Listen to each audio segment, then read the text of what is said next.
Hola, soy Manuel Ávila y esto es Espiritualidad y Ciencia. Hace unos años hablaba con una prima que me ha acompañado en parte de mi viaje por el camino espiritual. Y en ese entonces yo estaba completamente sumergido en mis temas místicos y chamánicos y con frecuencia charlábamos sobre otras dimensiones, espíritus guía, manejo de energía, sanación de cargas ancestrales y otros temas similares.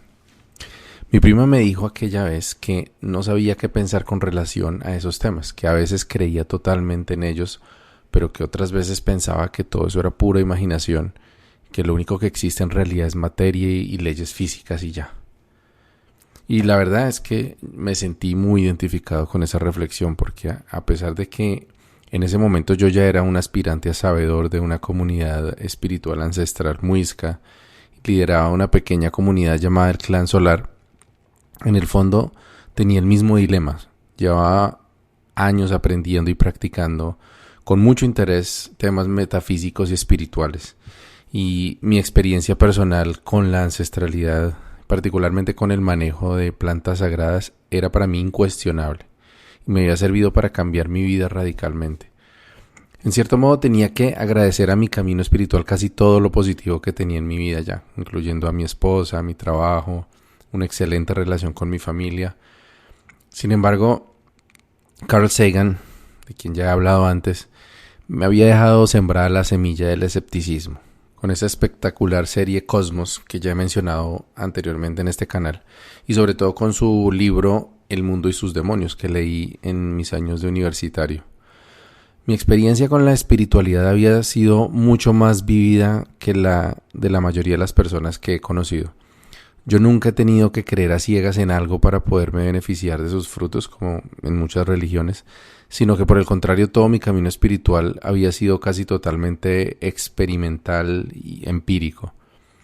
Por supuesto que muchas de las creencias que adopté en el proceso provenían de libros o de enseñanzas de maestros que no intenté o no logré comprobar por mi propia cuenta, pero la gran mayoría de mis creencias provenían de fenómenos que yo experimenté en primera persona y revelaciones que recibí en forma consciente y por supuesto los resultados positivos que obtuve con prácticas como ceremonias, rituales, círculos de palabra de los que hablaré más adelante. Pero a pesar de todo esto, ninguna de esas experiencias podía o podría haber sido corroborada experimentalmente por un observador externo imparcial. Claro, muchas personas que practicaban las mismas creencias y costumbres con frecuencia validaban mis testimonios y las teorías que yo hablaba, pero lo hacían desde su experiencia personal porque ellos también habían vivido cosas similares o porque ellos creían de antemano eso que yo estaba compartiendo. La verdad es que la mayoría de los fenómenos paranormales que experimenté durante esos años sucedieron mientras me encontraba bajo la influencia de algún psicoactivo, como la ayahuasca o el tabaco, o mientras me encontraba meditando, o como dicen en duermevela, que es ese lapso en el que uno no está ni completamente dormido, pero tampoco está despierto del todo. Por lo tanto, siempre existía la posibilidad de que las experiencias que yo tuve pudieran explicarse exclusivamente con estados alterados de conciencia, la química cerebral, etc. Hubo sin embargo un caso excepcional que narraré en la historia de mi camino espiritual y es el de una terapia de regresión. Esta experiencia, que de hecho tuve en 2 ocasiones, superó en mi opinión personal de ese momento el terreno de lo normal, pero aún en ese caso no se puede descartar el efecto de la sugestión también. Otros fenómenos que se podrían considerar espirituales, aunque no necesariamente sobrenaturales, también se pueden explicar como el resultado de la disciplina o de tener una mayor inteligencia emocional o ser más asertivo. En otras palabras, el trabajo interior que yo estaba haciendo en ese momento me estaba llevando poco a poco a convertirme en una mejor persona, ser más responsable conmigo mismo y con los demás y también a proyectarme con más seguridad y todas esas cosas, por supuesto, aumentan las posibilidades de éxito en muchas de las cosas que una persona emprenda en su vida, ¿no? Y finalmente están los fenómenos que se pueden explicar por medio de los hábitos y los sesgos de la mente, como por ejemplo la tendencia a encontrar patrones donde no los hay, la percepción errónea del riesgo y el efecto placebo. De estos temas ya tengo planeado hablar en un futuro episodio, así que no se lo vayan a perder. Pero bueno, volviendo a la conversación con mi prima.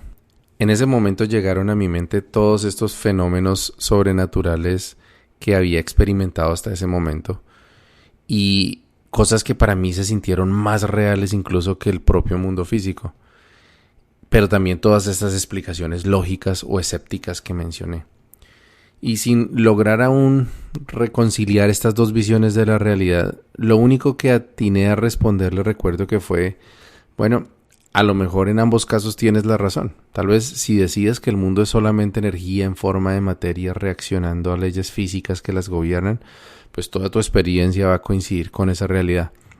Pero de la misma forma, si decides que lo que vemos solamente es una fachada de un universo mucho más misterioso y mágico, entonces esa va a ser tu realidad. Y bueno, esta respuesta que podría considerarse tibia en términos políticos colombianos, me pareció apropiada en el momento, pero la verdad es que tampoco me satisfizo a mí y yo no creo que haya convencido mucho a mi prima.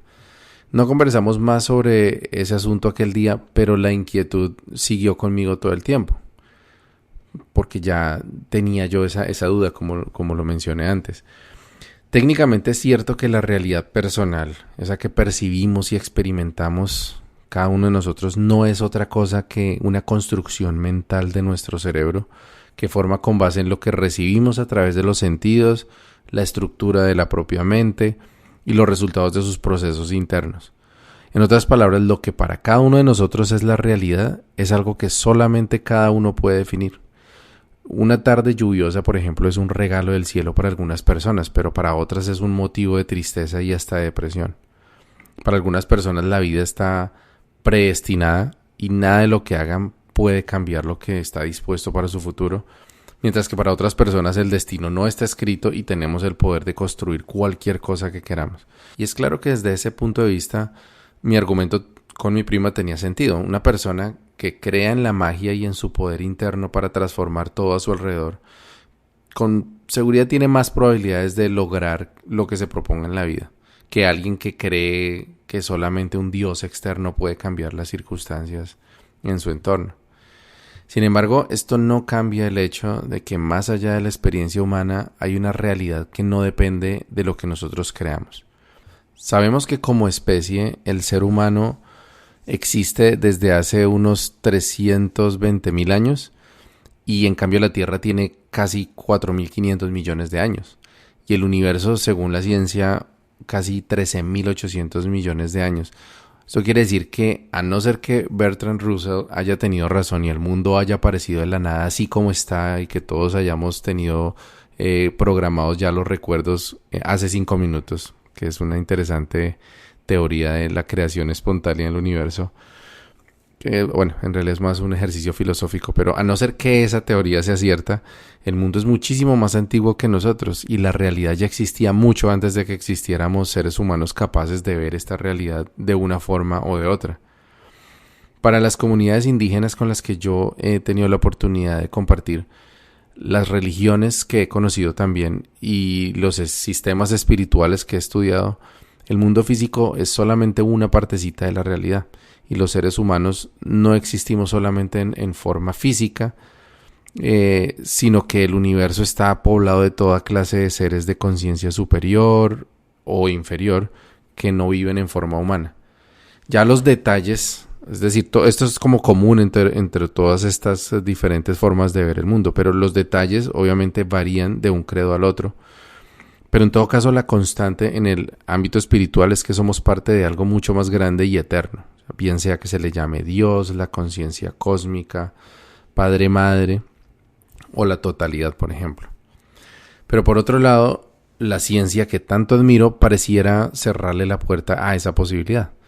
Y si bien pocos científicos se aventuran a descartar de tajo la existencia de Dios o de vida después de la muerte, lo cierto es que la mayoría de científicos considera que esas posibilidades son como mínimo remotas y con frecuencia altamente improbables desde el punto de vista de los descubrimientos que ya se han comprobado sobre la naturaleza de la realidad, como por ejemplo la física cuántica, la selección natural, la genética, la bioquímica, etc.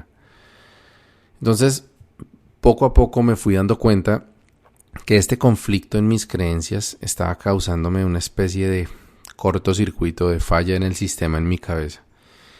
Y cada vez que hablaba en un círculo de saberes, por ejemplo, sobre el hecho de que somos seres espirituales viviendo una experiencia humana y que venimos de las estrellas, que estamos recordando nuestra esencia cósmica para seguir nuestro viaje después de la muerte y llegar algún día a unirnos con el Creador, la verdad me sentía algo incómodo, porque me preguntaba si de verdad yo creía en todo eso, o más bien quería creer en todo esto.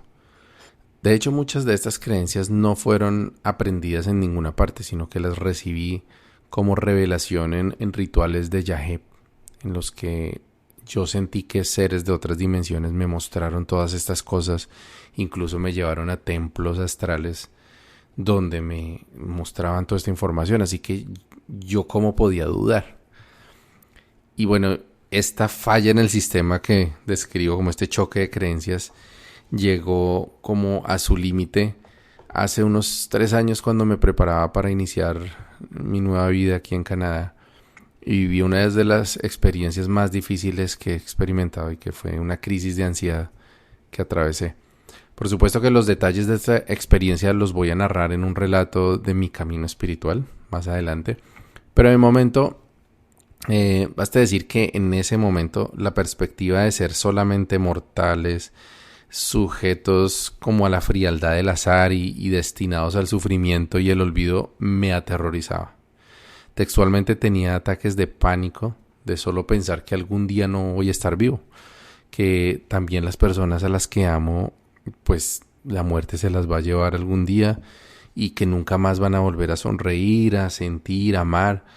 Veía a mi hija menor, que en ese entonces tenía apenas un par de añitos, y a mi hija Ana, a mi esposa, y no podía concebir que algún día no vamos a estar ya juntos nunca más, y que a partir de ahí jamás vamos a volver a estar juntos. Esa idea me volvía loco. Y hago, un paréntesis en este momento para ofrecerte disculpas si lo que acabo de decir te ha producido algo de ansiedad también.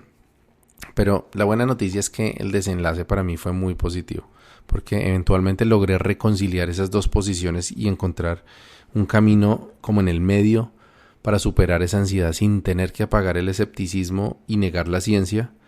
Pero bueno, me estoy adelantando un poco acá. En ese momento, mientras atravesaba mi crisis de ansiedad, ya estaba considerando seriamente internarme en una clínica psiquiátrica, porque la verdad no me sentía capaz de seguir adelante con ese pánico constante y teniendo como una visión tan oscura de la vida. Pero en cierto modo veía eso de resolver mi crisis existencial con medicamentos como una derrota a mi sistema de creencias espirituales. Así que decidí darle una oportunidad más a la espiritualidad y acudir a una terapia de liberación con una terapeuta que utiliza una metodología que se llama un curso de milagros. Durante la terapia, María Eugenia, que así se llama la terapeuta, me escuchó con atención hablar de mis conflictos internos, de ese miedo que estaba sintiendo, de como paranoia que tenía.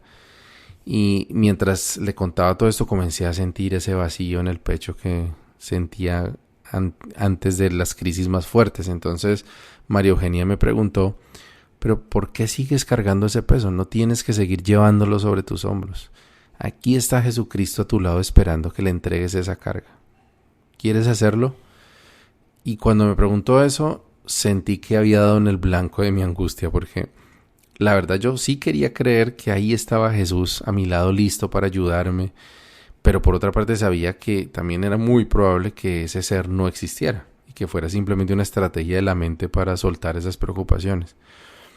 Pero pues tampoco quería terminar internado en una clínica psiquiátrica, así que decidí dar el salto de fe y me visualicé en ese momento entregándole mis preocupaciones a ese amigo incondicional al que yo tantas veces he acudido. Me imaginé que él lo tomaba de la mano y que Jesús me decía: tranquilo, estoy contigo y todo estará bien. En ese momento no pude contener las lágrimas y lloré como un niño, pero por un buen rato. hasta que ya sentí que ese vacío en el pecho que tenía ya no estaba y la verdad sentí muchísima paz. Después narraré ese episodio con más detalles, pero venía al caso contar esta partecita porque ahí en esa camilla fue que sentí como otra revelación y fui capaz de reconocer que Jesús de Nazaret muy probablemente no existe como yo lo visualizo, pero aún así sentirlo con mucha fuerza y recibir su sanación es algo que yo puedo hacer, que pude hacer. Entonces entendí que yo no tengo ninguna obligación de escoger entre creer en lo espiritual y aceptar la descripción de la realidad de la ciencia, o sea, ¿no? Elegir entre una de esas dos cosas. Puede que los conceptos sean contradictorios, pero es que así somos los seres humanos, somos contradictorios y somos complejos. Somos a la vez escépticos, pero también crédulos. Por ejemplo, muchos científicos critican a las religiones por sus creencias sin evidencia, pero aún así aceptan la existencia de los derechos humanos y de las constituciones democráticas como si no fueran también inventos humanos. El dinero es otra cosa que solamente existe porque nosotros decimos que existe y uno nunca escucha a nadie dudar de la existencia del dinero. Al poco tiempo de pasar por esa crisis, volví a ver la serie de Carl Sagan, Cosmos, y me sorprendí al ver que más allá que una serie de conocimientos científicos, lo que Carl realmente me transmitía era su amor por la naturaleza, su admiración por las leyes naturales y un sentido muy sublime de conexión con el cosmos. Algunas de las frases más bonitas que recuerdo de esa serie documental son, aquí las voy a compartir con ustedes. En un momento, Carl Sagan decía: el nitrógeno de nuestro ADN, el calcio en nuestros dientes, el hierro en nuestra sangre y el carbón en nuestras tartas de manzana fueron hechos en el interior de estrellas colapsando. Somos polvo de estrellas. Espectacular. Otra frase muy bonita es la siguiente. Decía: ¿qué cosa tan maravillosa es un libro? Es un objeto plano hecho de un árbol con partes flexibles en el que se imprimen garabatos oscuros. Pero le echas una mirada y estás en la mente de otra persona. Tal vez alguien que murió hace miles de años.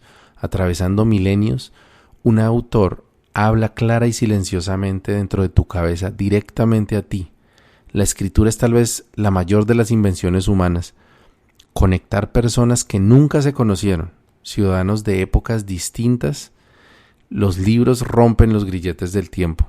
Un libro es prueba de que los humanos son capaces de hacer magia. Entonces, ya hablaba de este concepto de magia, ¿no? Y mi frase favorita, que es mucho más corta, dice: somos la manera en que el cosmos se conoce a sí mismo. Entonces, me di cuenta que muchos científicos, de hecho, tienen una fuerte motivación espiritual y a veces incluso mística, que es una devoción por las leyes de la naturaleza que les causa en muchos casos un sobrecogimiento similar al que yo he experimentado muchas veces con experiencias místicas. Otra frase que me impactó mucho por su belleza y profundidad la escuché de Neil deGrasse Tyson, famoso alumno y pupilo de Carl Sagan, en una conferencia que se encuentra en YouTube. De hecho, voy a compartir el link. Y es una conferencia donde un estudiante, muy seguramente cristiano, le preguntó a Neil que si fuera a ser ejecutado y tuviera en el último minuto la alternativa de creer en Dios para consolarse y no sentir que está a punto de desaparecer para siempre a causa de una injusticia, ¿qué haría? Si tomaría esa decisión de creer en Dios para sentirse mejor.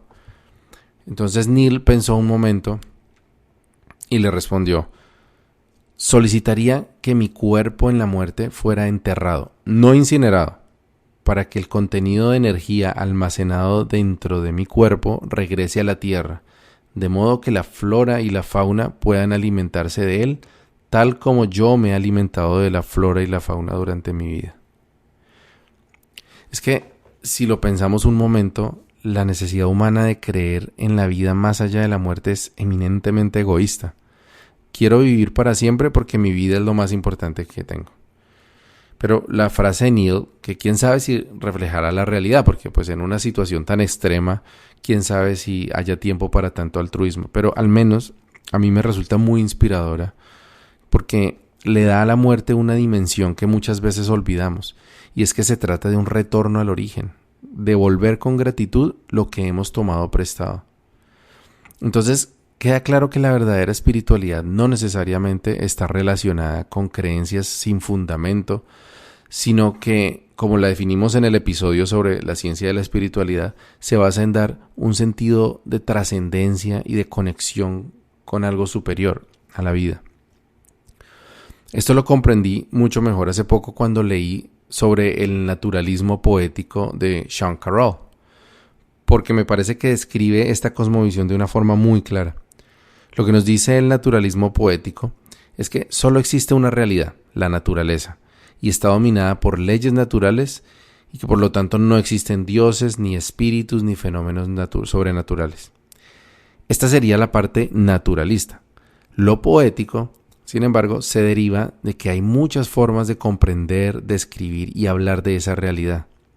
Sin embargo, Carroll dice que estas formas de lenguaje no se deben subestimar y que si alguna forma de hablar o de uno de estos lenguajes en particular resulta ser suficientemente preciso y útil, entonces los elementos de ese vocabulario merecen ser llamados reales. Miren qué interesante, que le esté un científico adjudicando un sentido de realidad a unas formaciones lingüísticas que creamos para comprender la realidad. En otras palabras, para un naturalista poético, la naturaleza solamente puede estudiarse a través de fenómenos naturales objetivos y comprobables. Pero, una vez que hemos comprendido esos fenómenos, podemos crear historias que les den significado y que les den orden.